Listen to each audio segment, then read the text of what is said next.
Magandang araw! Nung bagong taon nga ay may natira pa kaming gulaman kaya iniluto ko.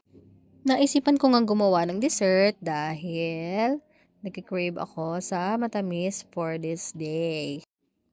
Madali lang nga namang gawin 'to, meron ka lang 5 ingredients ay okay na okay na. Naisipan ko ngang gawa ng dessert sapagkat kapag si daddy ay may mga giveaway galing sa San Beda, yung iba ay nakakalimutan ko na siyang iluto kaya pagtitingin ko minsan expired na.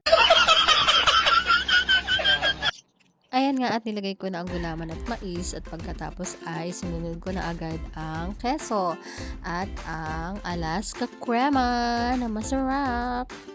At pagkatapos ay nilagay ko na agad ang condensed na Marie, kung ano lang yung available, yun lang ang ginagamit ko. So, ayan, yun lang, i-mix-mix lang and then, tararan! That's all, lagay lang sa ref tapos kain